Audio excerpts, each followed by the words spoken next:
제가 태아보험을 알아보고 계신 분들께 가장 추천드리고 싶은 방법은 용어들이 어렵다 보니까 진짜 필요한 건지 아닌 건지가 진짜 헷갈리고, 이게 가장 좋은 점이 여러 곳에서 전화가 오게 되는데 5세대 안에는 산모특약이 들어가 있는 경우가 있는데, 안녕하세요. 제가 이번에 임신을 하면서 가장 먼저 준비했던 게 조리원하고 태아보험이었거든요.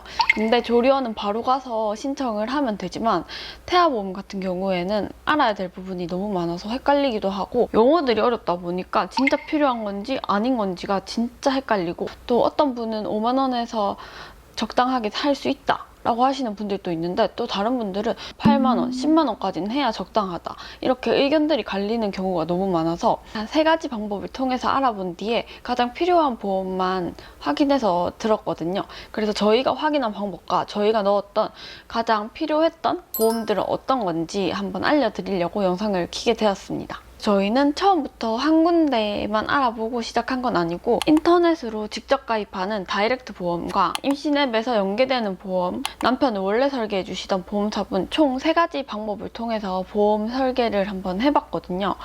그리고 결론부터 말씀드리면 저희는 KB손해보험을 통해서 보험을 들었고, 출생 전 월 보험료는 73,019원이 나오는 것으로 태아보험을 가입했습니다. 오늘 영상에서는 어떤 보험사가 좋고 어떤 가입 상품이 좋다 이런 것보다는 저희가 어떤 기준으로 보험을 들었고 무엇을 넣고 무엇을 뺐는지, 실제로는 어떤 보장보험이 필요했는지에 대해서 영상을 만들어 보려고 해요. 그리고 태아보험은 꼭 12주 전에 넣어야 한다. 저도 처음에는 무조건 12주 이전에 태아보험을 들어야 되는 줄 알았는데, 그렇다기보다는 모든 보험이 다 12주 전에 마감된다 이런 게 아니고 각 보험사마다 특약 기준이 다르고 가입 가능한 임신 주수가 다르다고 하더라고요. 그런데 12주 전에 보험을 들어야 되는 이유 중에 하나가 산정 검사했을 때 이상 소견이 나올 수 있잖아요. 그런데 12주에 딱 검사를 하고 그 이후에 결과가 나오거든요. 그 전에 이상 소견이 없을 때 태아보험을 들어야 조금 더 편안하게 들 수 있으니까 12주 전에 넣는 거를 추천드리기는 하는데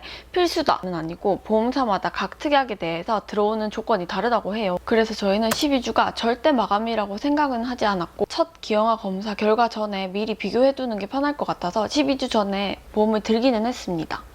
그리고 제가 3가지 중에 하나를 선택했다고 했잖아요. 그 3가지 중에 하나였던 다이렉트 보험에 관해서 먼저 설명을 드리자면, 다이렉트 보험은 우리가 인터넷으로 직접 들어가서 원하는 보험만 찝어가지고 선택을 하고 바로바로 특약을 가입하는 그런 제품이거든요. 이게 가장 좋은 점이 제가 원하는 담보를 직접 제가 정할 수가 있고 딱 원하는 보장만 선택할 수 있다는 점이 가장 큰 장점이기도 하고, 보험료를 낮출 수도 있고 보장을 조금 더 넓게 선택을 할 수 있는 그런 자유로움이 있는 게 다이렉트 특약 보험이거든요. 이게 문제가 있어요.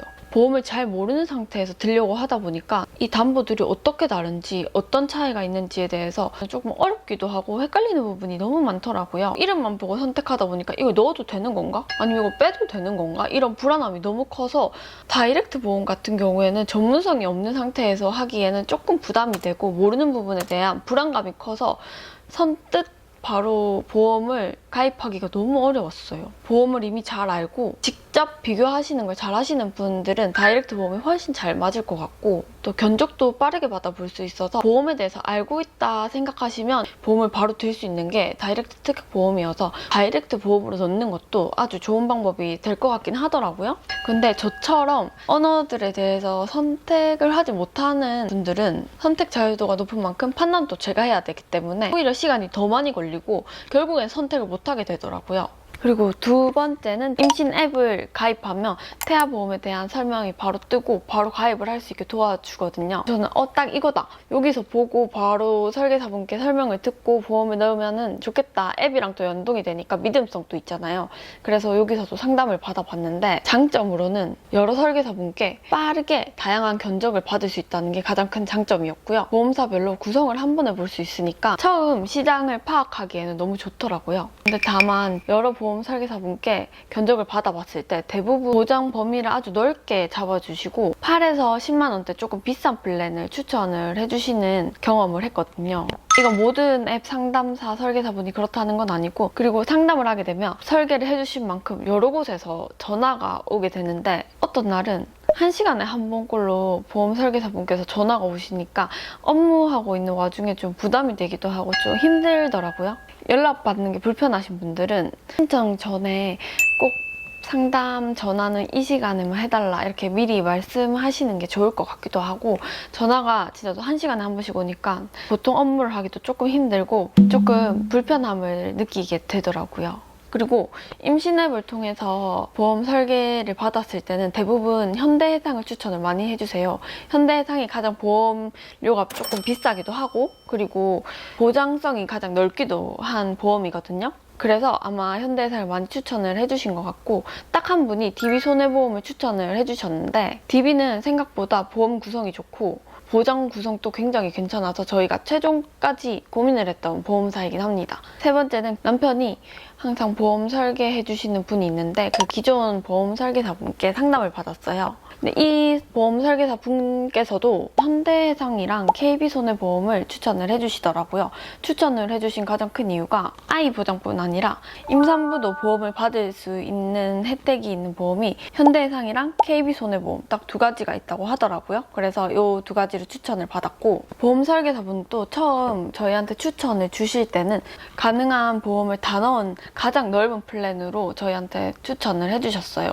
근데 이 부분은 어쩔 수가 없는 게, 아이가 어떤 질병이 걸릴지도 모르고 어떤 부분이 아플지 모르니까 보험 설계사분께서는 함부로 뺄 수가 없는 부분이 있다고 하더라고요. 우선은 전체 항목을 보여주시고, 그 다음 저희 예산이랑 저희가 선택해서 조금씩 줄여가는 방법으로 해보자고 말씀을 해주시더라고요. 그래서 저희는 보험 설계사분과 만나서 설계안을 받고 바로 보험을 들어지는 않고, 그 설계안을 가지고 집에 와서 하나씩 다 확인을 해봤어요. 가입 금액, 지급 조건을 확인을 하고, 월 보험료가 나오는 걸 보고 추가할 것과 뺄 것들을 정해가지고 리스트를 추린 다음 다시 설계사분께 요청을 해서 최종 가입을 했습니다. 저희가 보험을 총 3군데에서 들어보다 보니까 플랜에 대한 정의가 조금은 내려지는 게, 슬림한 플랜, 그리고 보통 플랜, 풀보장 플랜, 이렇게 3가지가 나눠지더라고요. 가장 먼저 집에서 확인한 거는 슬림, 기본, 풀보장으로 나눈 다음에 보험을 들기 시작했습니다. 보험사에서 공식으로 정한 구성은 아니고 저희 부부가 정한 구성입니다.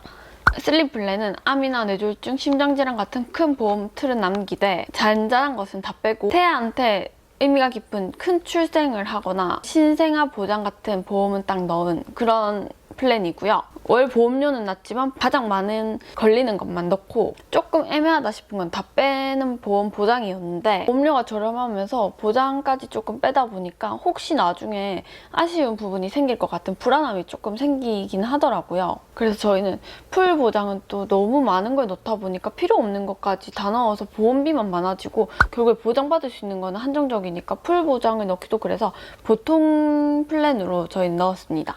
월 보험료 대비 보장 금액이 괜찮은 제품들은 남기고, 반대로 발생 가능성은 있는데 보장 금액이 작아서 장기간 내는 보험료가 결국엔 더 많은 그런 보장 플랜들도 많더라고요.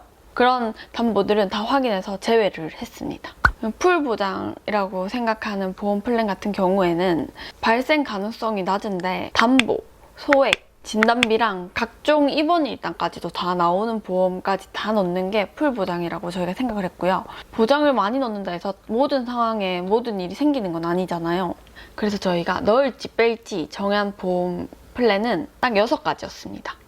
태아 때만 준비가 가능한지, 발생했을 때 경제적 부담이 많이 들지, 보장 범위가 넓은지, 비슷한 담보와 중복되는지, 보험료 대비 가입 금액이 괜찮은지, 그리고 갱신형인지 비갱신형인지, 이렇게 6가지를 가장 중요한 포인트로 보고 보험을 넣었습니다. 그리고 최종 선택으로 KB손해보험을 선택한 이유가, KB는 아이 구성과 산모 보장을 같이 구성했을 때 저희가 생각한 예산과 보장 균형에 가장 잘 맞더라고요. 저희는 월 73,010원의 보험료를 선택을 했잖아요.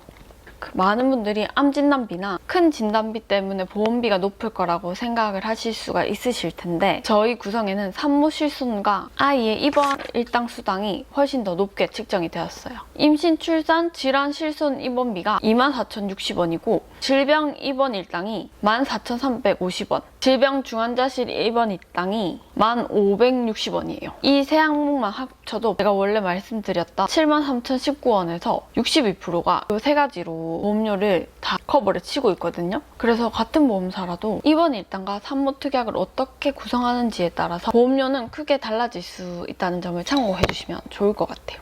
보험료를 줄이고 싶다면 무조건 진단비가 큰 금액부터 줄이기보다는 큰 비중을 차지하는 담보부터 확인해보는 게 좋다고 하더라고요. 방금 말씀드린 건 사무특약에 대해서 넣는 거를 설명을 드렸고요. 진짜 가장 중요한 아이는 어떤 식으로 넣었는지 설명을 해드릴게요.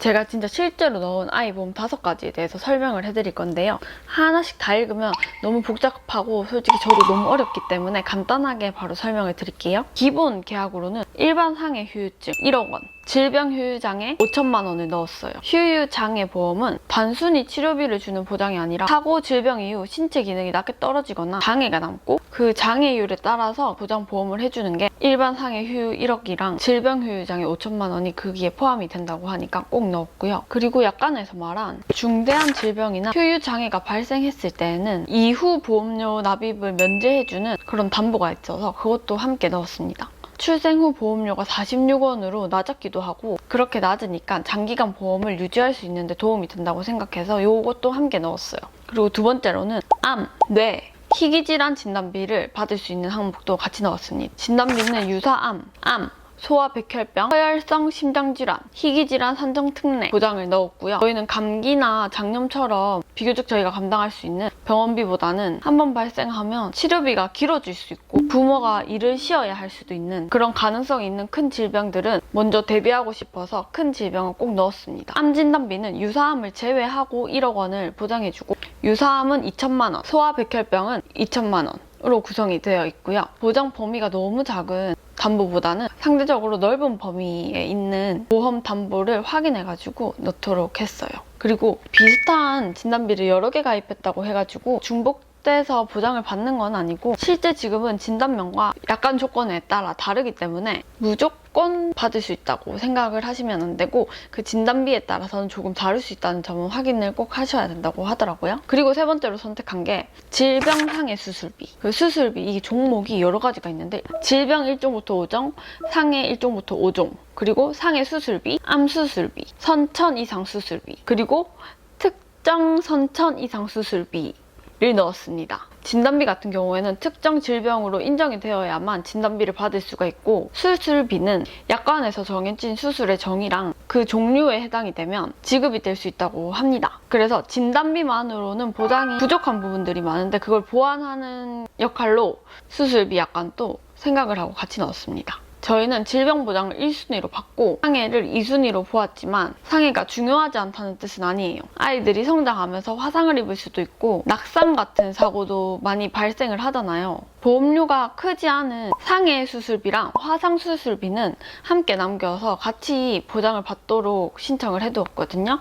근데 이런 경우에도 여러 수술비가 전부 지급되는지 특약별 제한을 꼭 확인을 해봐야 되고 그리고 네 번째로 넣은 출생, 신생아, 선천 이상 요거를 네 번째로 꼭 넣었던 보험 중에 하나예요. 그 태아보험에서 솔직히 저는 가장 중요하게 본 게 출생 직후에 받을 수 있는 보험 보장을 가장 크게 보긴 했거든요. 출생 위험 보장, 신생아 입원 일당, 저체중아 육아 비용, 선천 이상 수술비, 선천 이상 입원비 를 이렇게 구성이 되는 보장 보험으로 선택을 했고 이런 보장 같은 경우에는 아이가 태어나서 바로 진단을 받거나 입원한 기록이 생기면 새로 가입하기가 어렵다고 합니다. 그래서 해당 보험에서 제외가 될 수 있기 때문에 태아 때 준비하는 게 가장 좋고 현명하다고 생각이 들어서 넣었고요. 출생 체중이나 장애 정도에 따라서는 약관에서 정한 지급 금액이 조금 바뀔 수는 있다고 합니다. 그리고 다섯 번째로 입원 일당. 이거는 가장 고민을 했던 부분이긴 한데 질병 입원 일당은 하루 5만 원이고 질병 중환자 입원 일당은 하루 10만 원, 상해 입원 일당은 하루 7만 원으로 구성이 되어 있습니다. 아이의 실제 입원 일당이 실제 의료비를 보완한다면 부모의 식비나 교통비, 간병, 일을 쉬면서 생기는 소득,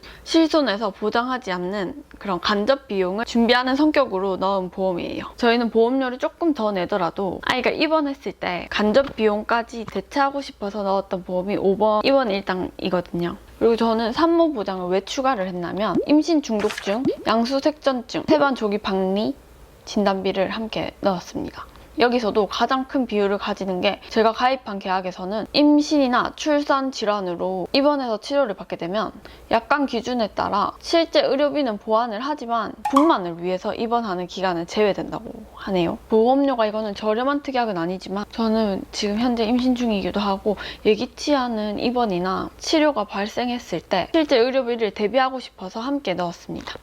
그리고 가장 중요한 게 5세대 실손을 넣은 분들이 계시잖아요. 2026년 5월부터 넣은 보험이 5세대 실손이거든요. 5세대 안에는 산모특약이 들어가 있는 경우가 있는데 실손보험이 출시는 됐지만 임신, 출산, 질환 실손 입원비는 이 태아보험 계약 안에 구성된 거고 별도의 산모특약이라고 같은 거는 아니라고 하더라고요. 5세대 안에는 산모 실손이 들어있다고는 합니다. 이 내용은 조금 더 확인을 해보시면 좋을 것 같아요.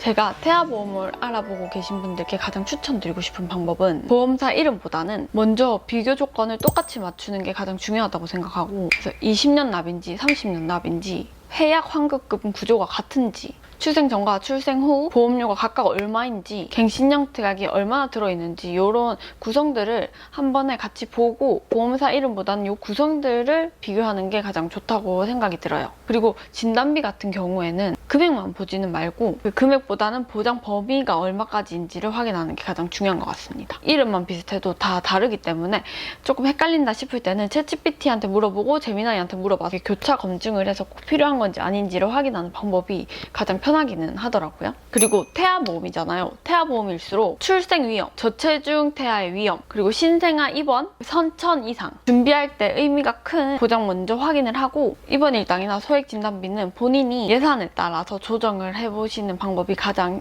빠르고 현명하게 나한테 맞게 보험을 넣을 수 있지 않냐 이런 생각이 좀 들었어요. 요거는 영상으로 설명을 해도 조금 부족한 부분이 많기 때문에 밑에 캡션에 자료들을 정리해서 업로드를 할 예정이고요.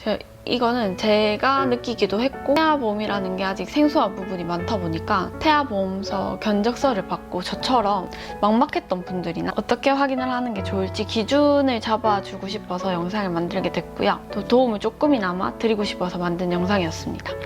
임신 관련해서 영상들을 조금 더 많이 찍을 예정이기 때문에 구독하시고 제가 알게 되는 꿀팁들을 같이 나눌 수 있으면 진짜 좋을 것 같아요. 그리고 모든 임산부분들 정말 고생이 많으시고 정말 화이팅입니다. 영상 봐주셔서 너무 감사합니다.